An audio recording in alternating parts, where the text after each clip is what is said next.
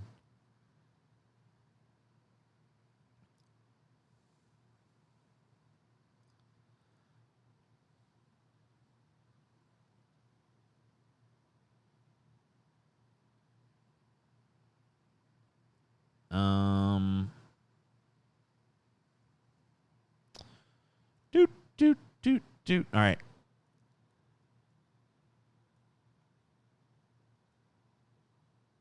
Play fucking, I'm actually trying to type in fucking Vorball, like that's gonna fucking find something. That's like, boom. Probably find something I can't fucking show. There we go. Let's do this shit. It's time. Paul owned you on Twitter. That son of a bitch.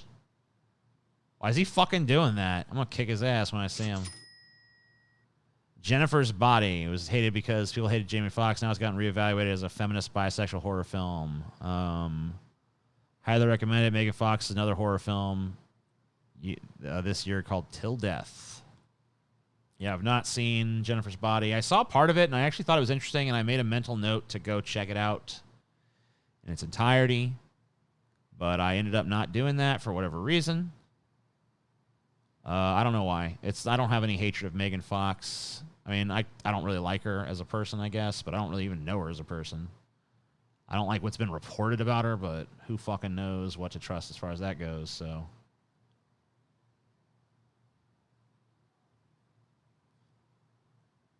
You know. I feel like, she's not bad as an actress anyway. I never seen her be great in anything, but I never seen her really be terrible in anything either. So, oh, you fucking asshole. Look at that guy. What a mean person. All right. That was not a great round. Probably could have evaded that if I'd actually tried to.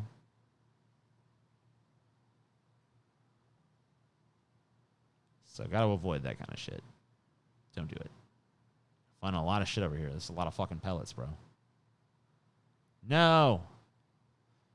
Any thoughts on life extent? You guys are asking me, like, really, you're going to ask me, like, real questions now? I fucking opened up Vorball, like, the official signal of, like, well, the chat's got nothing. I'm going to play Vorball for a minute and hope someone thinks of something. And that's when you start breaking out the shit, like, oh, yeah. What do you think of fucking biogenetics research, TJ? What do you know about this fucking interesting topic? Oh, okay. I mean, I probably wouldn't be able to, I'd be able to cobble up some bullshit on that, at least. At least come and do, like, a joke about fucking, like, bioengineer myself a bigger dick or something. Some kind of crude bit of humor. Maybe make it a little bit funny. I don't fucking know. It'd be something. Vorball is great. Vorball is very, like, relaxing to me. You know? It's like you get eaten, you eat someone else, you know? It's all good. It's all part of the Vorball vibe, bro. Doesn't even feel like there's winners and losers. Just like we're all fucking predators and we're all prey. It's part of the fucking vast and beautiful circle of life that was so romanticized in the Disney features. Right? So that's just how I feel about it, man. It's a very positive. You know what's missing is some music. That's what fucking is making this stream feel weird right now.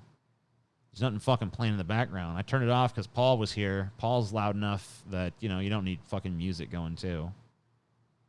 Oh, no, I didn't want to do that. I didn't even... Oh, this fucking keyboard is so fucking sensitive. Like, I barely just, like, hover touch the fucking... I don't think that guy can eat me. That guy definitely can.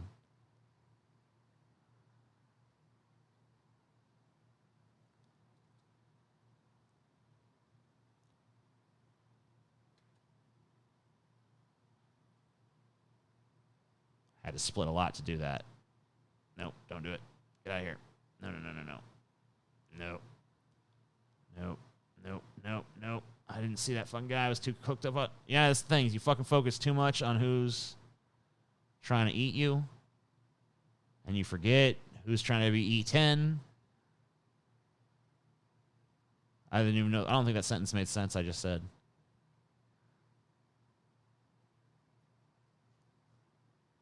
I'm talking fucking gibberish right now. Talking fucking straight gibberish. There's Vorball is great right there. Number 18 on the board at the moment. Looking for some target of opportunity. That's not it. That's not the opportunity at all. That's the opposite. That's the opportunity to fucking die right there.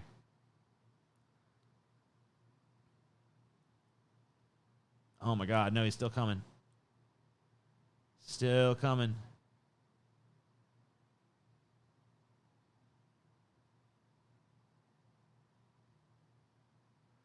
I don't want anybody else. When I think about you, I eat myself. Oh. Oh my God, dude, that fucking son of a bitch. Look at him up there. He's huge. Oops, that's not what I wanted. What the hell? One of these splits me, right? Oh shit, that's not what I wanted at all. No. No. No. No. No, don't do it, Devin. Don't do it. No. Oh, no. He's a piece of shit. Devin. Don't do it, Devin. Devon. Devon. Don't do it, bitch. Oh, no. I miscalculated. I thought I was going to get bigger than him by the time I fucking... Oh, no. It's all over with. It's all fucked. Splitting a bunch of little peoples. Keep going. Keep exploring the astroplanes. Making it happen. Making it grow. Get out of here, Kino. You piece of shit.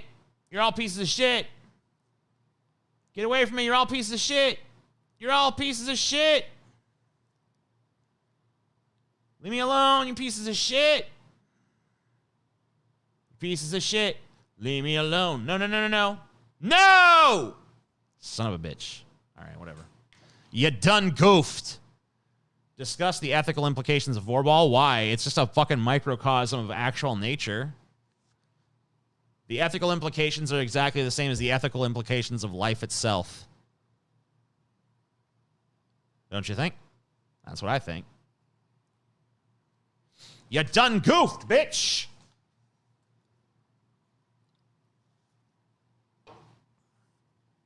TJ, you are really bad, lol. How, dude? Let's see your ass in Vorball, bitch. Call me when Frosty Chicken is top of the leaderboard. Then you can talk some shit.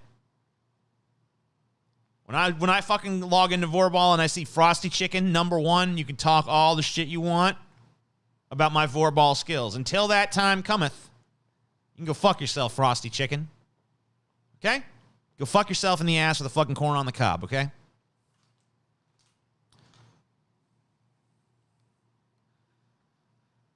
I'm not fucking answering that fucking shit. Someone just asked me, do you think eco-terrorism is justified? I'm not answering that shit. This is YouTube, motherfucker. Asking YouTube fucking questions. You know what the fuck's up. Trying to fucking get me or something?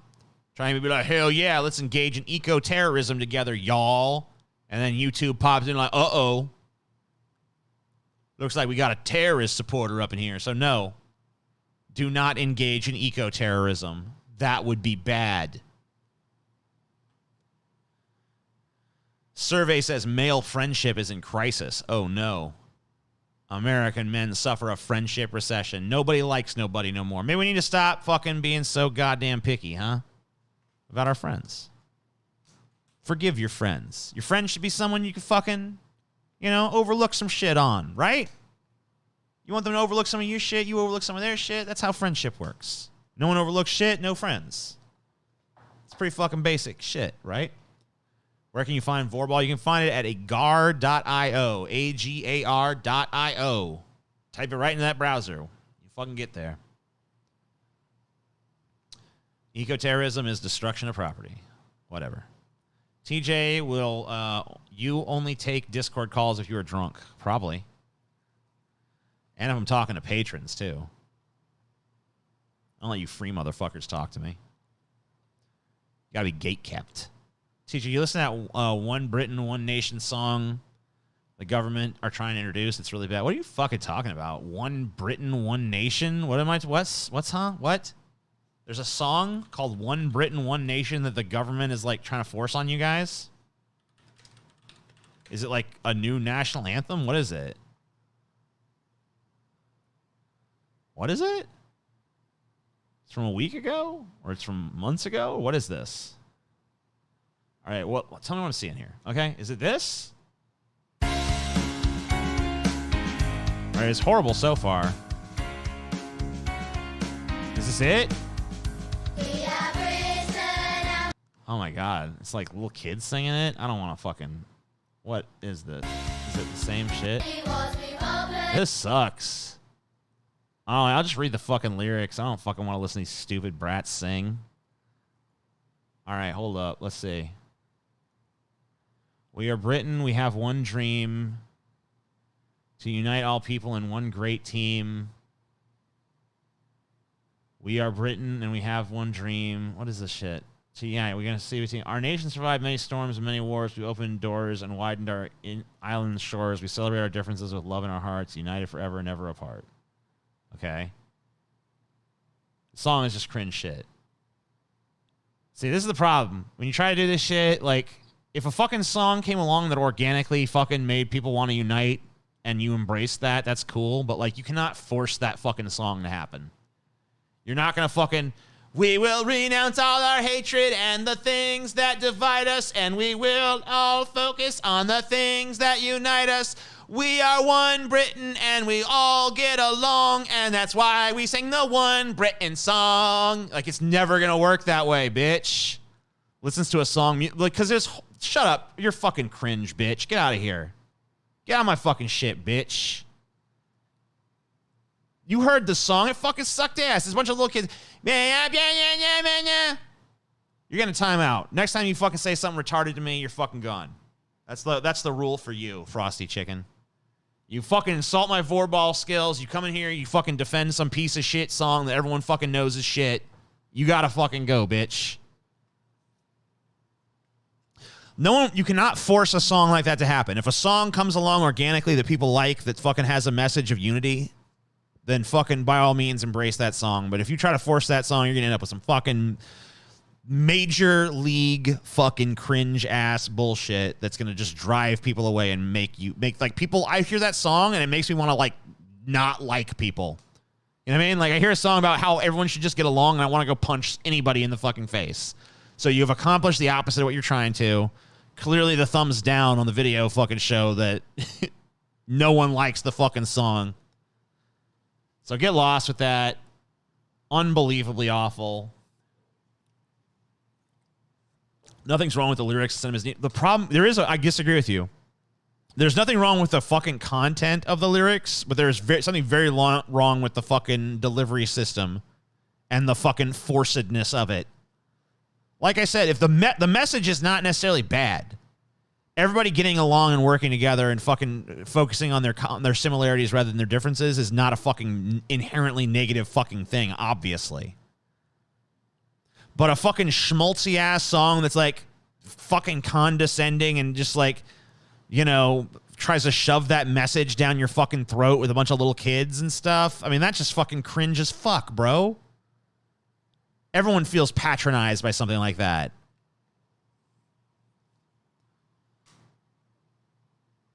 Does any country have a good national anthem? Soviet Union did. Soviet Union fucking did, right? That shit was epic. Dude, that was the major problem with Rocky IV, you know? When they started playing the Soviet anthem, when fucking Ivan Drago came out, I was like, holy shit, I'm getting some fucking Soviet patriotism going on. Fuck Rocky. Go Drago. Makes me think It's a Small World. Oh yeah, like it was like the It's a Small World British edition. Let us all now get along. Let us all now get along. Let us all now get along with Britain. You know, I don't know, man. Russia's national anthem. It sounded. I don't know what the fucking lyrics were because I don't speak fucking Russian or whatever, but Song sounded cool. Fucked up thing is I can't even play it for you guys because it's fucking copyrighted. Who fucking copyrighted the goddamn Russian fucking Soviet national anthem, bro? I can play you a little. Sounds epic, bro. Hey, stop saying bro every fucking 5 seconds. Hold on.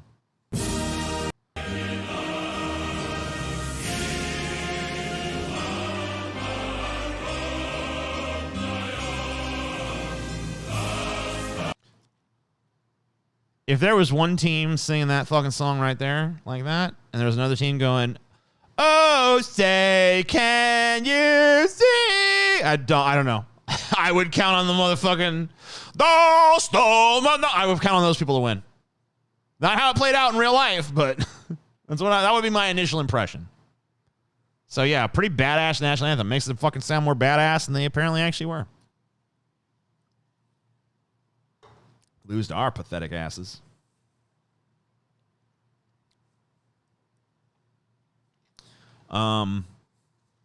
UK Health Secretary recently had to resign for cheating on his wife by making out with one of his aides on CCTV during lockdown. Okay. Sounds kind of whatever. Who cares? To cleanse your palate from that horrendous song, listen to some King 810 or Yavid. I don't want to. Dude, the Soviet, if you have go listen, just take a minute in your life to go listen to the Soviet national anthem. It'll fucking, not only will it sound awesome, but it will concern your friends and family members. They'll be like, what are you doing? Why are you listening to that? Like, I don't know. This is getting clipped. Why? What'd I do? What'd I fucking do? This? I can't say I like the Soviet national anthem as a song. I mean, the Nazis had good fashion sense. That Hugo Boss designs, man, that was cool. Soviet Union had the music on lockdown. Whatever, I'm not saying those countries are good. They fucked up. They had their problems. America's got its finer points too. Burger King, hot dogs. I don't know. Remember that Kramer stand-up? Whoopsie. Looked it up again. Yeah, I mean, it was yikes at the time, dude. The Kramer shit in any era other than I don't know, 1890 is not it does not fucking hold up good. It wasn't good then. It wasn't there's not, you could take that material to 1960. It still wouldn't be all that welcome in most places. I don't know.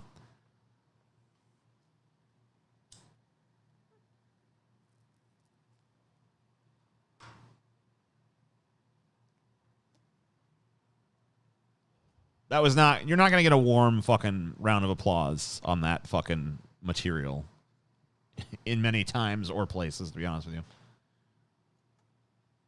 Have I seen these new anti-communist ads, on YouTube or on TV? Let's see what's going on. I mean, I'm looking for new ones. Where's the new ones? There's new anti-communist ads, you said. So, well, can you send me a link to one? I want to see it if you know where they are. You want to tell me about it?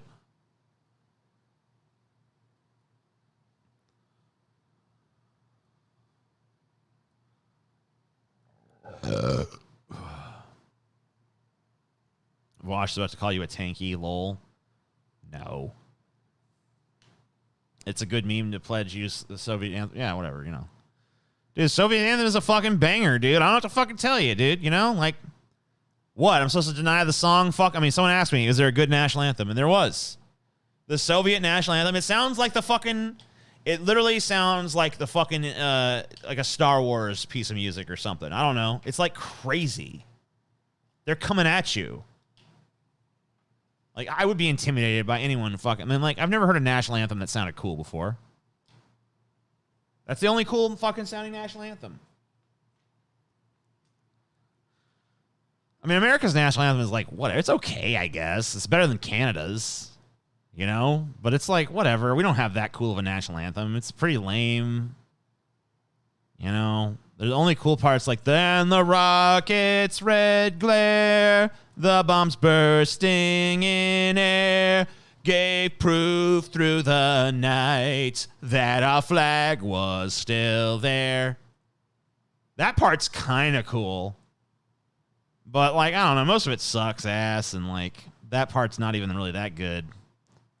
It's kind of cool because it has rockets and, the imagery of, like, the flag still standing after the big battle or whatever is kind of cool. But I don't know. It's not that cool, bro.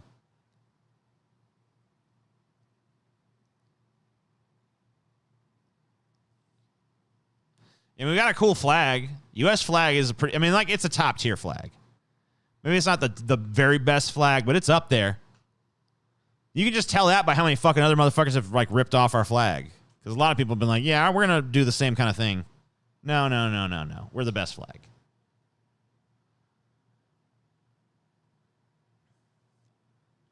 Worst thing to be proud to be an American was the national anthem. Oh, my God, dude. Oh, my God, yeah. That'd be so fucking lame.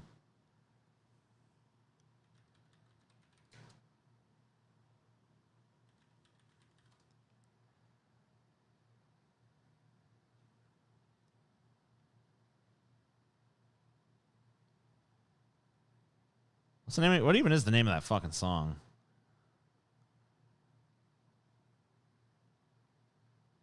If I'm thinking of the right song, I'm talking about the fucking one where it's like, proud to be an American, where at least I know I'm free. I don't think Proud to be an American is the fucking name of the song, confusingly. Oh, it's called God Bless the USA. I gotcha.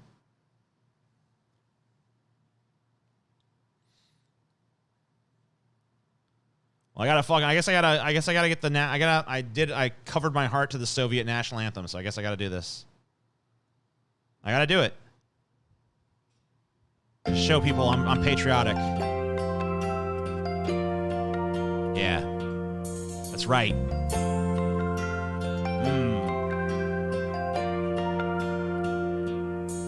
If tomorrow all the things were gone I'd worked for all my life, and I had to start again with just my children and my wife, I thank my lucky stars to be living here today, 'cause the flag still stands for freedom, and they can't take that away. I'm proud to be an American, where at least I know I'm free, and I won't forget the men who died, who gave that right to me, and I gladly stand up next to you and defend her still today, 'cause there ain't no doubt I love this land. God bless the USA.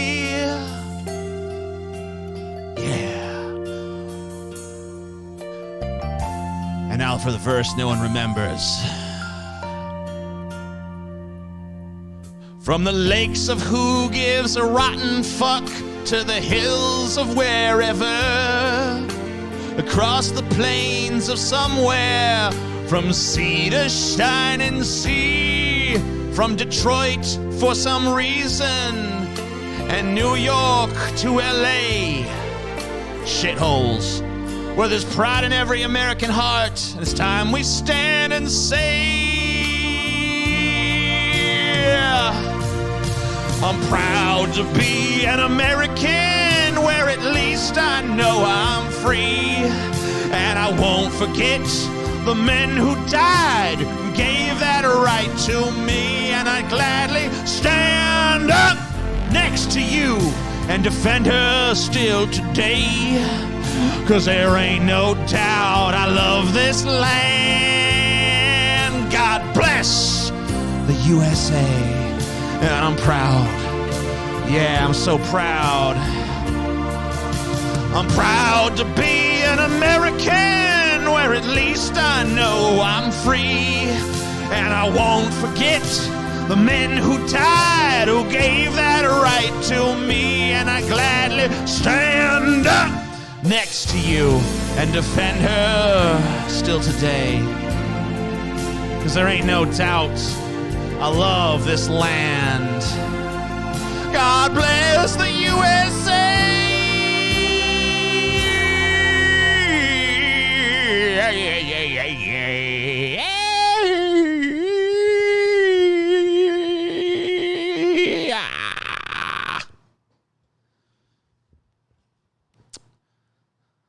The song is way more ironic than that song that was actually called Ironic. Truth. Truth.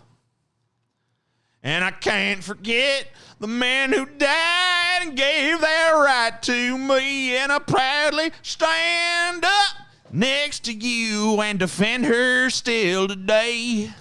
'Cause there ain't no doubt I love this land. God bless the USA. Thank you. Thank you. Thank you. Thank you, everybody. Thank you, everybody. Yes, thank you. Why is CJ singing this song? Because I fucking, I showed love to the Russian national anthem and I had to do a palate cleanse. I had to fucking prove I'm no tanky. Had to show my love for America so there could be no doubt I love this land. God bless the USA. You know? I just wanted people to know. I ain't down with the Ruskies. I ain't down with the Soviet bloc. I ain't down for all that. I ain't with all that, y'all. I'm with America and shit. America. So beautiful. So fucking beautiful.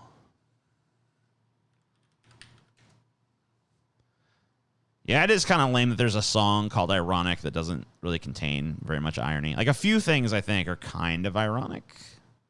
Some people say there's no irony in this. There's some irony there. It's certainly ironic that there's not much irony, though. That's definitely... Yeah.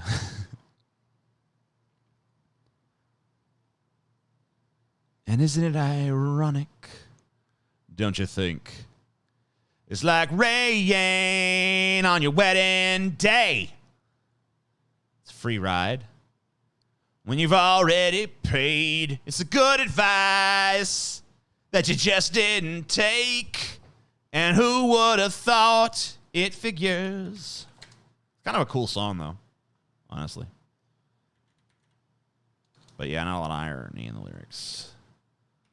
A lot of fucking... A lot of things, a lot of misunderstandings of what irony is, I guess. I don't know what you want to do. So let's see. So what's actually... I'm going to fucking look line by line here and figure out what's actually ironic, okay? So let's fucking... Just to give ourselves a working definition of irony, let's just like... I'll start with the dictionary definition and then kind of work my way back from there. The expression of one's meaning by using language that normally signifies the opposite, typically for humorous or emphatic effect. You know?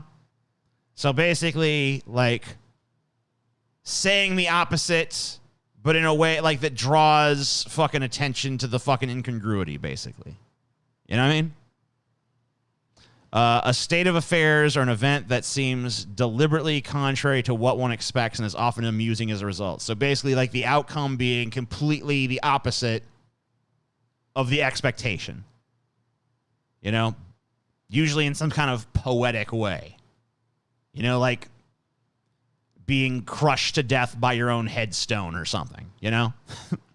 All right, so that being defined to my satisfaction, we'll go into the lyrics. In fact, why don't we just, I'll play the fucking shit. I'll just karaoke the fucking lyrics as I go. Why the fuck not? Ironic, karaoke, let's fucking, yeah, shut up. All right.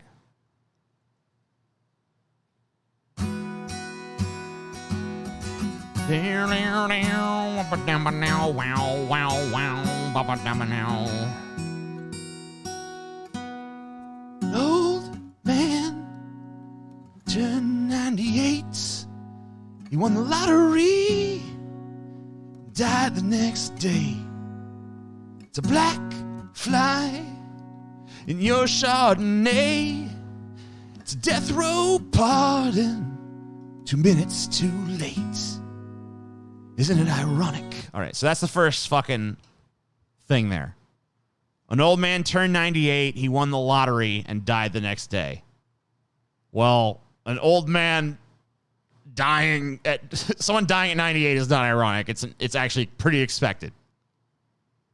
I guess the fact that he won the lottery, it comes out of nowhere, but it's not really, it's ironic in contrast to what? I guess that he played the lottery his whole life and only won at the end. There's really no irony there. It's a black fly in your Chardonnay. That's an inconvenience. That's not ironic. It's a death row pardon 2 minutes too late. That's a little bit ironic. No, that's actually a little bit ironic because it's like you expect a death row pardon to be the thing that saves you, not just like the cherry on your death sundae. So there's a little bit of irony there. That one's kind of ironic. Don't you think? It's like rain on your wedding day. It's a free ride when you've already paid. It's a good advice that you just didn't take. And who would have thought it figures? All right. So let's like take a look at the fucking chorus there. It's like rain on your wedding day. No, you should definitely expect that rain could happen on any day, including your wedding. The weather, you would not expect the weather to respect your wedding day, so there's no irony there. It's a free ride when you've already paid. I don't even know what that situation would be like. I can't think of like you buy a ticket to a train and then someone's like, you can board it for free. And you're like, I already paid. And they're like, oh, well, sorry. I guess that's a little ironic. It's a weird situation. It's the good advice you just didn't. There's no irony of that at all. Yeah, you just did. You got some advice that you should have took. There's nothing ironic there. I guess maybe no. There's no irony there. And who would have thought it? Okay, so here we're on to the next thing. I'm gonna go back a little bit to get this line. To play it safe, was afraid to fly. He packed his suitcase and kissed his kids goodbye. Yeah, he waited his whole damn life to take that flight. And as the plane crashed down, he thought, well, isn't this nice? And isn't it ironic? Don't you think? It's like rain on your... Okay. It's like rain again on your wedding day. So Mr. Play It Safe was afraid to fly. He packed his suitcase and kissed his kids goodbye. He waited his whole damn life to take that flight, and his plane crashed down. He thought, well, isn't this nice? So he didn't want to fly. He was convinced it was safe by probably somebody else. Takes the flight finally, and it crashes and he dies. That's ironic because, you know, he had this expectation it was going to crash, and he was convinced by others that it wasn't going to, and then it did. The one he's on happens to be the unlucky one that crashes, which you don't expect your plane to crash. And there's also the irony of him having to be convinced of that position. He was one of the rare people that did expect their plane to crash and had to be convinced that was an irrational position, overcome that fear only to die in a plane crash. There's irony there for sure.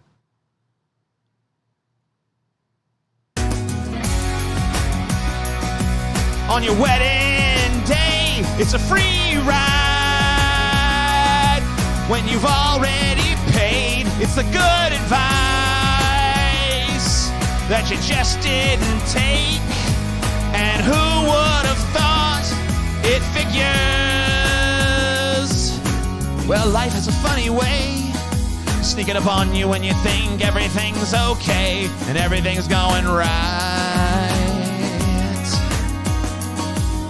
And life has a funny way of helping you out when you think everything's gone wrong and everything blows up in your face. Traffic jam when you're already late. No smoking sign on your cigarette break. It's like 10,000 spoons when all you need is a knife. It's meeting the man of my dreams and then meeting his beautiful wife. Isn't it ironic? Don't you think? A little too ironic. And yeah, I really do think it's like rain on your wedding day. You know the rest. And then there's no new shit from there. So the only part I have to analyze from here is she says life has a funny way of helping you out. That's not even trying to be ironic there.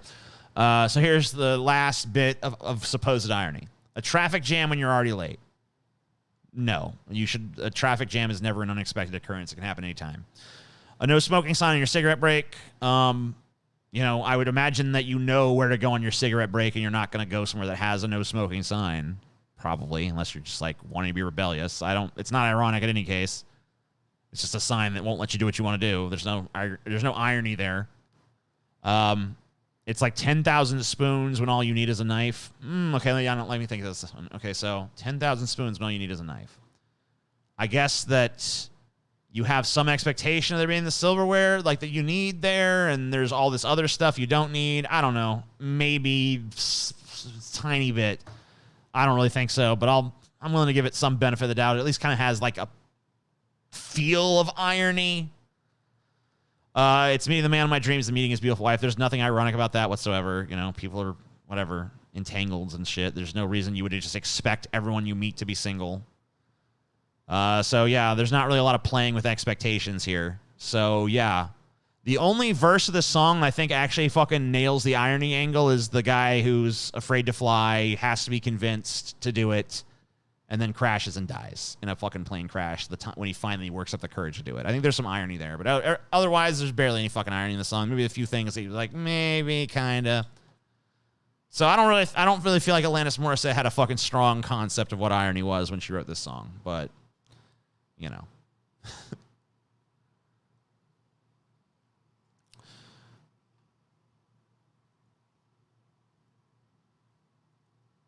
The water everywhere and not a drop to drink thing. I don't know. Maybe a little.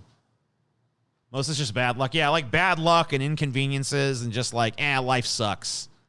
Irony does not just mean like life sucks. If this is a song about like misfortune, and isn't it unfortunate, don't you think? It really sucks when life is shit. Then, okay, then you got a song. These lyrics all make sense then, but, you know. But other than that, you know, I say,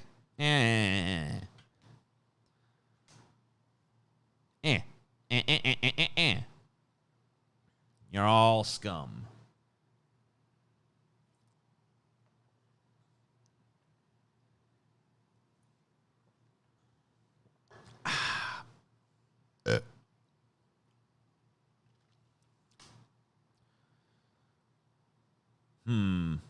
The ultimate would you rather for salty snack lovers. All right. I'll bite BuzzFeed.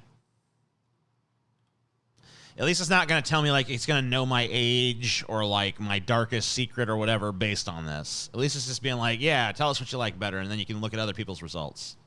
You can see if you fit in or not. Barbecue trips or sour cream and onion. Oh, man, this is tough. Sour cream. Yeah, I'm in the majority. I'm part of the mob. Yay. Pringles or pretzels? Ooh, I guess Pringles. Yeah. Cheez-Its or cheese. Oh, I'm going to go Cheez-Its. Ooh, barely. Kettle or oven? I like the oven ones, I guess. Oh, everyone chose kettle. No, I'm not popular. Popcorn or kettle corn? Neither one really, but I guess kettle corn. No. Doritos or Sun Chips? Ooh, Sun Chips. No. Dude, Sun Chips, what? That's bullshit. Doritos people are scum. Crackers are nuts. Crackers. Yeah. Salt and vinegar.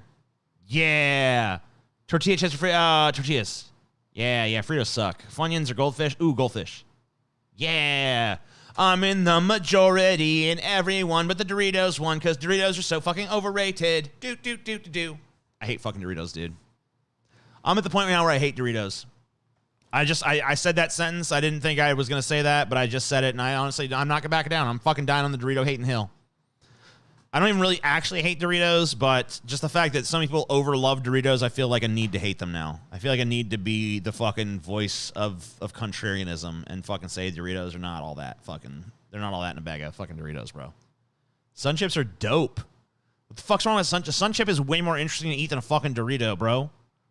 Doritos got no fucking texture. The chip itself is garbage. It's just got fucking that cheesy sauce tastes good, and you could easily put that on a fucking Sun Chip, and it'd be way better than it is on a fucking Dorito. You guys are just dumb. There's no fucking textural experience to a Dorito whatsoever. A Sun Chip has a unique textural experience. It's actually fun to fucking eat.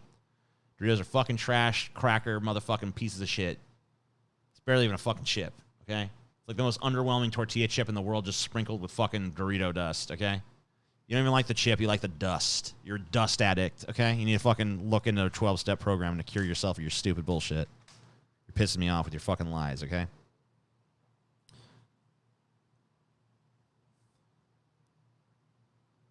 Some Doritos flavors are pretty good, but yeah.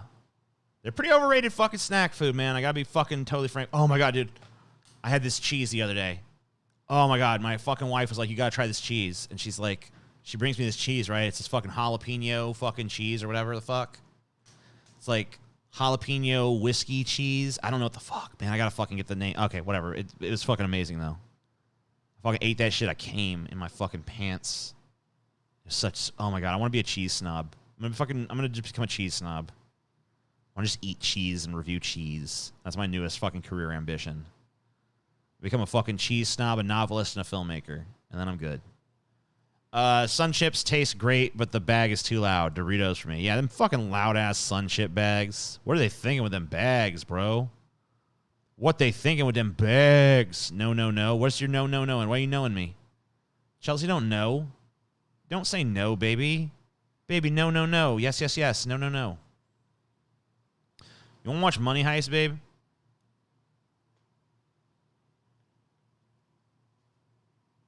They might maybe getting a snack and watching Money Heist. It's like 4 in the morning. I think probably I've streamed enough. Sun Chips win, but to be fair, when I want Doritos, the only thing you want is Doritos. No substitute is good enough. It says for me. Yeah, but I don't ever want them. Cheese is not jalapeno. There's no jalapeno in the cheese. I'm sorry. Whiskey alone. It was just whiskey then. I'm wrong about the fucking jalapeno, I guess.